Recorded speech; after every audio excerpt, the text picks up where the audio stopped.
Welcome back to another new video in SD bio life with life science. দেখো, মাধ্যমিক 2026-এর জীবন বিজ্ঞানের আজকে একটা ফুল অ্যান্ড ফাইনাল সাজেশন দেবো। ঠিক সাজেশন বলবো না একে, তার কারণ হচ্ছে ইম্পর্ট্যান্ট টপিকগুলো বলবো। সাজেশান এই কারণে বলছি না, কারণ তোমরা দেখেছো বিগত কয়েক বছর ধরে যেভাবে জীবনবিজ্ঞানের প্রশ্ন ঘুরিয়ে পেঁচিয়ে হচ্ছে, তুমি যদি কোনো একটা সাজেশান পড়ো, একটা ডাইরেক্ট প্রশ্ন, সেই প্রশ্নটা কিন্তু পড়বে না পরীক্ষায়, সেটা কিন্তু পাল্টে যাবে প্রশ্নটা। তাই যারা শুধুমাত্র সাজেশানের উপর ডিপেন্ড করে ভাবছো আমি ফার্স্ট ডিভিশন পেয়ে যাব, তারা মহা ভুল করছো। ফার্স্ট ডিভিশন পাবে না তুমি।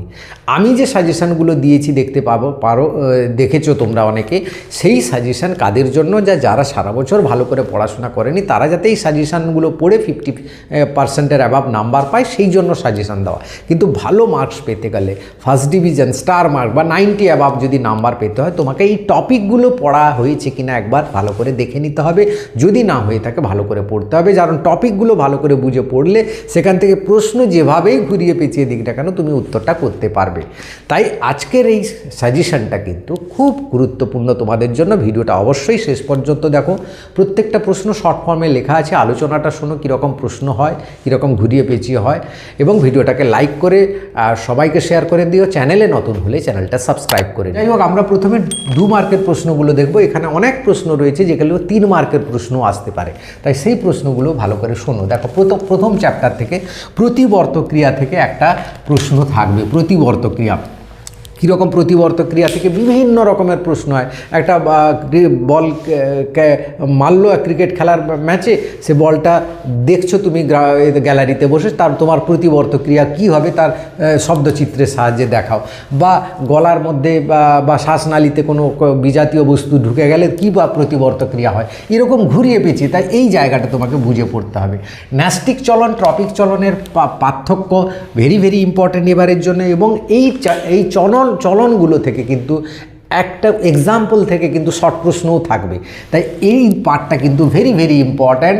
এক্সাম্পল উইথ পার্থক্য, প্রত্যেকটা এক্সাম্পল ভালো করে পড়বে।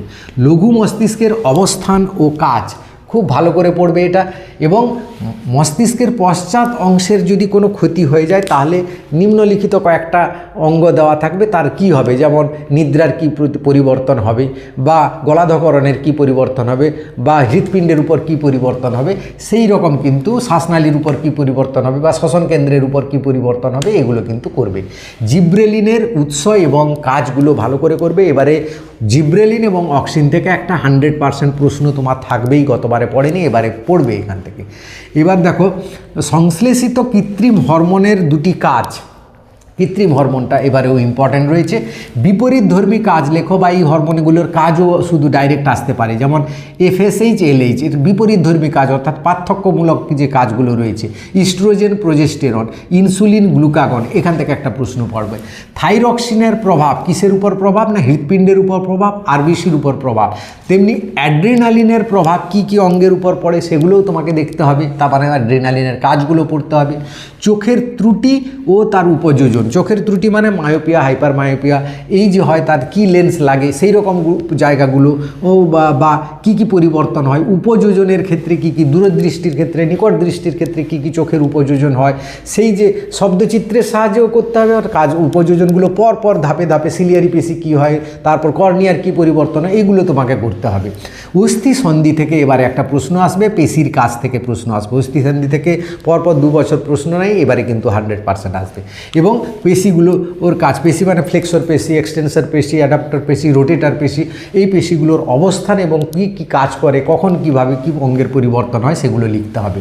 মাইক্রো প্রোপাগেশন গত বছর পড়ে গেছে ধাপগুলো, এবারে তার গুরুত্ব বা প্রয়োজনীয়তাটা কিন্তু ইম্পর্ট্যান্ট রয়েছে। ফার্নের জরুক্রম বিগত কয়েক বছর ধরে টানা প্রশ্ন পড়ছে, তাই এবারেও ইম্পর্ট্যান্ট রেখেছি আমি। স্টক ও শিয়ন কাকে বলে, ডিএনএ RNA-র পার্থক্য, এই পার্থক্যগুলোতে কিন্তু ডিএনএ RNA-র পার্থক্যে বিষয় দেওয়া থাকবে, তাই বিষয় ভিত্তিক করে পার্থক্যগুলো করবে। টেলোফেজ ও প্রফেজ বিপরীতধর্মী ক্রিয়াগুলো উল্লেখ করে, মানে টেলোফেজের বৈশিষ্ট্য, প্রফেজের বৈশিষ্ট্যগুলো ইম্পর্ট্যান্ট, কারণ গতবারে অ্যানাফেজ পড়েছে, এবারে মেটাফেজ পড়বে 3 নম্বরের প্রশ্নে বা ছবি সহ পড়বে। এবার দেখো কোষ চক্র থেকে একটা প্রশ্ন 100% থাকবে, G0 দশা এস দশা পড়বে, গতবারে G1 G2 দশা পড়ে গেছে। এবং চেক পয়েন্ট থেকে কিন্তু পড়বে, এবং চেক পয়েন্টের ক্ষতিগ্রস্ত হলে কি কি সমস্যা হয় সেটাও কিন্তু করে রাখবে, কারণ এই চেক পয়েন্ট কিন্তু এবারে ভেরি ভেরি ইম্পর্ট্যান্ট। স্বপরাগযোগ ইতক পরাগযোগ কাকে বলে, পার্থক্য, উদাহরণ, তার সুবিধে অসুবিধে, এইগুলো থেকে ঘুরিয়ে পেঁচিয়ে অনেক রকমের প্রশ্ন হয়, তাই এই জায়গাটা কিন্তু খুব ভালো করে করবে। ক্লিস্টোগেমি গেইটেনোগেমি কাকে বলে, তার পার্থক্য উদাহরণ করে রাখবে। বৃদ্ধি ও বিকাশের সম্পর্ক এটা করবে।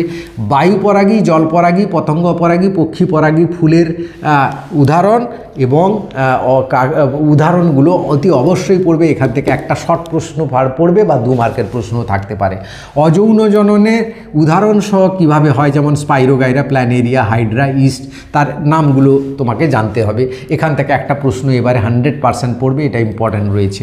অসম্পূর্ণ প্রকটতা ভেরি ভেরি ইম্পর্ট্যান্ট রয়েছে। জেনেটিক কাউন্সেলিং তো 2 মার্কেরও আসবে, 3 মার্কেরও আসতে পারে। জিনোটাইপ বা ফিনোটাইপ কাকে বলে, তার পার্থক্য এবং জিনোটাইপ নির্ণয় করো, এক্সাম্পল দিয়ে লেখা থাকবে।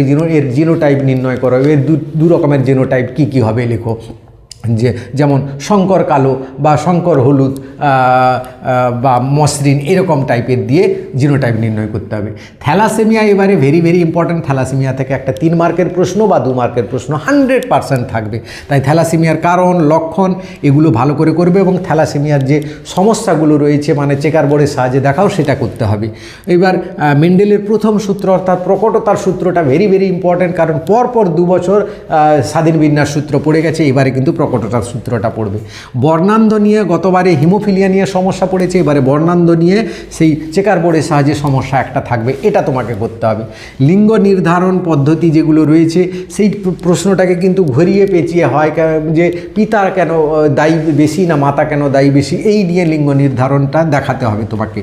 ক্রিস ক্রস ইনহেরিটেন্স বা ক্রিস ক্রস উত্তরাধিকার কাকে বলে, অ্যালিল কাকে বলে, টেস্ট ক্রস কি একটা এক্সাম্পল দিয়ে তোমাকে বলতে হবে, এইগুলোর কিন্তু সংজ্ঞাগুলো করবে। মিলার উরের পরীক্ষা থেকে একটা প্রশ্ন থাকবে, মিলার উরের পরীক্ষা কি কি বিক্রিয়াগুলো নেওয়া হয়েছিল, কি কি অনুপাতে নেওয়া হয়েছিল, কি কি মিলার উরের পরীক্ষা কি কি অ্যামাইনো অ্যাসিড উৎপন্ন হয়েছিল তার নামগুলো, এটাও কিন্তু একটা 2 মার্কের বা 3 মার্কের প্রশ্নের জন্য ইম্পর্ট্যান্ট। নিষ্ক্রিয় অঙ্গ কাকে বলে, তার উদাহরণ, প্রাণীর উদাহরণ, উদ্ভিদের উদাহরণ দুটো করে রাখবে, কারণ এটা কিন্তু ইম্পর্ট্যান্ট রয়েছে। অপসারী ও অভিসারী অভিযোজন কাকে বলে এবং তার এক্সাম্পল দিয়ে কিন্তু তোমাকে প্রশ্ন থাকবে। এই অভিযোজন থেকে 1 মার্কের প্রশ্ন থাকে, 2 মার্কেরও থাকতে পারে। হটস্পটের শর্তগুলো থাকবে এবং হটস্পটের এক্সাম্পল থেকে 1 মার্কের প্রশ্ন এবং 2 মার্কের প্রশ্ন দুটোই থাকবে। কীরকম এক্সাম্পল, যেমন ধরো একটা পূর্ব হিমালয়ের একটা এন্ডেমিক প্রজাতির নাম বা 2টি এন্ডেমিক, একটা উদ্ভিদ একটা এন্ডেমিক প্রাণীর নাম লেখো, এই রকম প্রশ্ন থাকবে। তাই 4টে হটস্পটের কিন্তু ভালো করে অবস্থানগুলো থাকেও প্রশ্ন থাকে, মানে এক একটা হটস্পট কোন কোন এরিয়া ধরে রয়েছে, কোন কোন রাজ্য রয়েছে, কোন কোন দেশ রয়েছে, সেগুলোর সঙ্গে তার সাথে তার এন্ডেমিক প্রজাতি, 2টো উদ্ভিদ প্রজাতি 2টো প্রাণী প্রজাতির নাম করবে, বিশেষ করে যে আনকমন প্রজাতিগুলো। ইনসিটু সংরক্ষণ এক্সিটু সংরক্ষণ কাকে বলে, তার পার্থক্য করবে। Joint forest management very very important, গতবারে পিবিআর পড়েছে, এবারে জয়েন্ট ফরেস্ট ম্যানেজমেন্ট 2 মার্কের বা 3 মার্কের প্রশ্ন থাকবে। এবার দেখো রোগ থেকে একটা প্রশ্ন থাকবে, হাঁপানি, ব্রঙ্কাইটিস, গতবারে আসেনি, এই দুটোর মধ্যে তার কারণ এবং লক্ষণ কিন্তু করে রাখবে, এইখান থেকে একটা প্রশ্ন পেয়ে যাবে। অম্লবৃষ্টিও পরপর 2-3 বছর আসেনি, তাই এবারে ইম্পর্টেন্ট রয়েছে অম্লবৃষ্টি। শব্দ দূষণ মানুষের কোন কোন অঙ্গের উপর প্রভাব ফেলে তার একটা এক্সাম্পল রাখবে। নাইট্রোজেন চক্র থেকে তো 2 মার্কের 3 মার্কের প্রশ্ন, কারণ এটা বড় পার্ট, শব্দচিত্র থেকে সমস্ত কিছু এটা রয়েছে, এটা 5 মার্কের প্রশ্নগুলো আমি দিয়েছি। এই প্রশ্নটা নাইট্রোজেন চক্র থেকে ছোট ছোট প্রশ্ন থাকবে, বড় প্রশ্নও থাকবে। সুন্দরবনের সমস্যাগুলো থেকে 2 মার্কের প্রশ্ন থাকবে এবং বহিরাগত প্রজাতি কীভাবে জীববৈচিত্র্যকে ধ্বংস করে তার উদাহরণ, যেমন তেলাপিয়া বা অন্যান্য যে এক্সাম্পলগুলো আছে সেগুলো থেকে কিন্তু প্রশ্ন কিন্তু আসবে। এই রকম 2 মার্কের বা 3 মার্কের প্রশ্নগুলো কিন্তু ঘুরিয়ে পেঁচিয়ে, তাই যে টপিকগুলো বললাম এগুলো তোমাকে কিন্তু খুব ভালো করে করতে হবে। চলো এবারে আমরা 5 মার্কের প্রশ্নগুলো দেখো। 5 মার্কেরেও যে টপিকগুলো দিচ্ছি সেই টপিকগুলো কিন্তু থেকেই প্রশ্ন আসবে, হয়তো ডাইরেক্ট যে প্রশ্নটা দিচ্ছি সেটা আসবে না, কিন্তু সেই টপিক থেকে কিন্তু একটা ঘুরিয়ে পেঁচিয়ে হলেও প্রশ্ন থাকবে। যেমন কি না, ছবি তো আগেই বলে দিয়েছি, তোমরা সবাই জানো নিউরনের ছবি বা করবে বা ক্রোমোজোমের ছবি করবে, বা প্রতিবর্ত চাপটাও একটু দেখে রাখবে। রাখবে। একশঙ্কর জনন পরীক্ষা এবারে ভেরি ভেরি ইম্পর্ট্যান্ট, পর 2 বছর দ্বিশঙ্কর এসছে, তাই একশঙ্কর জনন পরীক্ষা এবং তার সূত্রের ব্যাখ্যা এটা করবে। দ্বিশঙ্কর জননটাও দেখে রাখবে, কারণ দ্বিশঙ্কর কেউ ছাড়ছে না, মানে রিপিট হচ্ছে কোশ্চেন, কিছু করার নেই। এবার দেখো মেন্ডেলের সাফল্যের কারণ, এটা এবার ইম্পর্ট্যান্ট, বেশ কয়েক বছর পরেরই। মেন্ডেলের বৈশিষ্ট্যগুলো যে রয়েছে 7 জোড়া বিপরীত বৈশিষ্ট্য, সেই বৈশিষ্ট্য থেকে 2 মার্কের প্রশ্ন বা 3 মার্কের প্রশ্ন থাকে। সেই বিপরীত বৈশিষ্ট্যগুলো কোনটা প্রকট কোনটা প্রচ্ছন্ন এগুলো কিন্তু জেনে রাখতে হবে। মেটাফেজ এবং প্রফেজ দশায় এবারে কিন্তু ভেরি ভেরি ইম্পর্ট্যান্ট, যেহেতু অ্যানাফেজ পড়ে গেছে, মেটাফেজ প্রফেজ থেকে প্রশ্ন থাকবেই। এবার মাইটোসিস এবং মিওসিসের পার্থক্যগুলো করবে এবং যৌন জনন অযৌন জননের পার্থক্য, সেখানে কিন্তু বিষয় উল্লেখ থাকবে, এটা খেয়াল রাখবে। উদ্ভিদের নিষেক পদ্ধতিটা ইম্পর্ট্যান্ট রয়েছে, থ্যালাসেমিয়া তো বলেইছি, 3 নাম্বার 2 নাম্বারের প্রশ্ন আসবে। এবং ডারউইন এবং ল্যামার্কের মতবাদ ভেরি ভেরি ইম্পর্ট্যান্ট, বিশেষ করে ল্যামার্কের যে ব্যবহার অব্যবহারের সূত্র, অর্জিত বৈশিষ্ট্যের বংশানুসরণ, এখান থেকে প্রশ্ন আসবে। তার মতবাদগুলো লিখো, সেখান থেকে কী সিদ্ধান্তে উপনীত হয়, বা ডারউইনের মতবাদ এবং সিদ্ধান্তগুলো থেকে আসবে এবারে। এবং বিশেষ করে নতুন প্রজাতির উৎপত্তি সম্পর্কে ডারউইনের থেকে আসবে এবং তার সিদ্ধান্তগুলো থেকে আসবে, বা সিদ্ধান্তের তুলনা করো, ল্যামার্ক এবং ডারউইনের মতবাদের সিদ্ধান্তের তুলনাগুলো আলোচনা করো বা তালিকা তৈরি করো, এরকম একটা প্রশ্ন দেখবে বইতেও দেওয়া আছে। এটা হৃৎপিণ্ডের গঠনমূলক তুলনা থেকে অভিব্যক্তির কী ধারণা পাওয়া যায় সেটা ব্যাখ্যা করতে হবে এবং ছবি সহ করবে অবশ্যই। সমসংস্থ সমবৃত্তীয় অঙ্গ, মাছের পটকার ভূমিকা কি সেটা করবে, কিন্তু এইখান থেকে একটা প্রশ্ন 100% পেয়ে যাচ্ছ। দেখো কয়েকটা জায়গা থেকে একদম বাঁধা ধরা প্রশ্ন তোমার থাকবে, এই জায়গাগুলো তোমাকে করতে হবে। এবার দেখো বিশ্ব উষ্ণায়ন থেকে একটা প্রশ্ন থাকে, সুন্দরী গাছের অভিযোজন সম্পর্কে বা লবণ সহন ক্ষমতা, এই সমস্ত নিয়ে একটা প্রশ্ন থাকবে, বা সুন্দরবনের সমস্যা থেকে, এই দুটো থেকে একটা প্রশ্ন পেয়ে যাবে। নাইট্রোজেন চক্র থেকে তো 100% যে 2 মার্ক হোক 3 মার্ক হোক যেখানে হোক পাবে, কোনো মানে ইয়ে নেই। তাই নাইট্রোজেন চক্রের ধাপগুলো, তাতে দুটো করে ব্যাকটেরিয়ার এক্সাম্পল, এগুলো কিন্তু প্রত্যেকটা ভালো করে করতে হবে এবং শব্দচিত্রটাও করতে হবে। সংরক্ষণের প্রয়োজনীয়তা কী বা সংরক্ষণের গুরুত্ব কী, বায়োস্ফিয়ার রিজার্ভের ভূমিকা সংরক্ষণে বা ন্যাশনাল পার্কের ভূমিকা, এই দুটো করবে। এবারে biosphere reserve very very important, তার সাথে জয়েন্ট ফরেস্ট ম্যানেজমেন্ট তো বলেই দিয়েছি। জীব বৈচিত্র্যের গুরুত্বগুলো আলোচনা করো এবং বায়ু দূষণ মানব স্বাস্থ্যের উপর কীভাবে প্রভাব ফেলে। ব্যাস এই কটা জায়গা তোমাকে টাচ করে যেতে হবে, দিলে কিন্তু তুমি সমস্ত প্রশ্ন কমন পাবে বা সমস্ত প্রশ্নের উত্তর লিখতে পারবে। তাই এই জায়গাটা খেয়াল রাখবে। সমস্ত সবসময় একদম পুরোপুরি সাজেশানের উপর ডিপেন্ড করবে না, কারণ কার সাজেশান কোন বছর কিভাবে লাগবে কেউ পৃথিবীর বলতে পারবে না। তাই অনলি সাজেশানের উপর ডিপেন্ড না করে টপিকগুলো ভালো করে পড়ো। এই ছিল আজকের ভিডিওটা ভালো লাগলে সবাইকে শেয়ার করে দিও। Thank you for watching.